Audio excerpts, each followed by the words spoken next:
Greetings and salutations. Welcome to another episode of 365 Days of Gaming. Really appreciate you taking out time to check out this video. Like, comment, share, subscribe. Greatly appreciate it, so thank you in advance.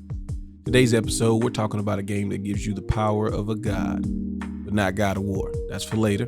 We're talking about the Nick Arcade classic, and yes, it is a classic in that regard, Actraiser. Now, to give you a little background on this game, this is for the SNES. And when I say Nick Arcade Classic, that's for my old people like myself who used to watch it on back in the day. And this game used to be one of the games they used for the competitions. But they didn't really explain what the actual game was about because they only let you play one portion of the game, and they were playing it for score. And this is, even though it has a score, it's not really a score-based game. So to give you a little context, on the Actraiser, you play a god, and you have to protect your village and get rid of the evil inhabitants so that the humans can, grow and prosper. And the way you do that is you go down to the surface and you take control of like a legendary hero, and you go through and, a little hack and slash, little action adventure. It's a really cool, just that part alone is really cool, right? But then there's this whole other like city managing aspect of it that I had never heard about or known anything about. Like when they would play it on Nick Arcade, it was just the side-scrolling portion. So when I rented this game later, I'm like, yo, this the game used to be on Nick Arcade. Oh, this is gonna be crazy. And then I'm like, I gotta manage this town. Like, what's going on? Well, they never said that on the show, but it's actually like really, really good and really different. And I never seen any game like that, during that time. The closest thing would have been like, variations of like Sim City, but those were PC only games, at least until like, I think like SimCity 2000 was on the SNES and it didn't run well. But back to Actraiser. So you got like this world overview mode where you're using a like angel that looks like Cupid, and you have to like shoot at different enemies, and you get SP so that you can perform miracles, to like shoot lightning down to clear trees or to break up rocks and find hidden paths. And like the better you do, the more your people give you like offerings and sacrifices. Well, not sacrifices, but like they find treasure and they give it to you, and that helps you power up. You level up, you get stronger, you get more HP, different abilities. Like it's a very deep game, and like never had any sort of follow-ups on it.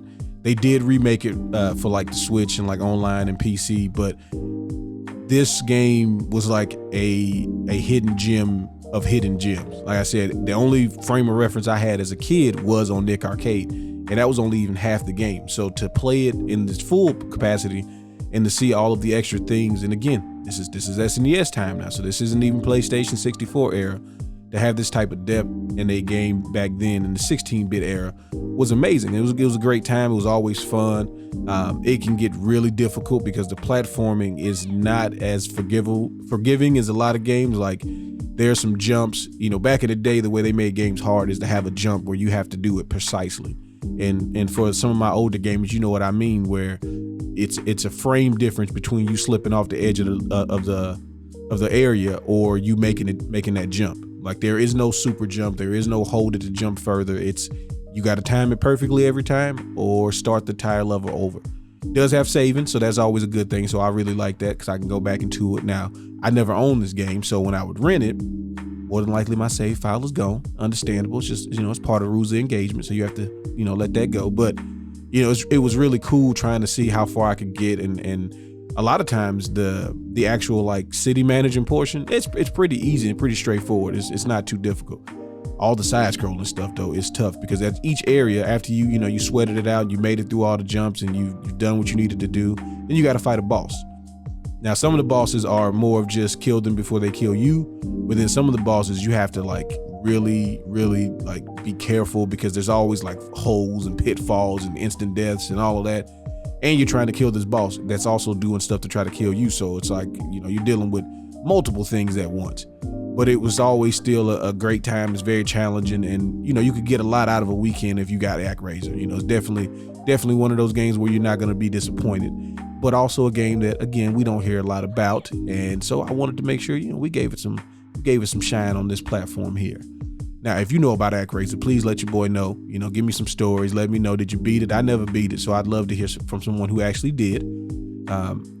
And if you are not aware of this game and you understand what we're talking about as far as the gameplay aspect, and it's something that you might be interested in, I'm telling you, you will have a good time playing Actraiser. Just make sure you're ready to do some trial and error and lose and come back and try it again. You know, come back stronger and better. I really just appreciate you giving me some time to reminisce with you. As always, y'all have fun. Y'all be safe. Peace.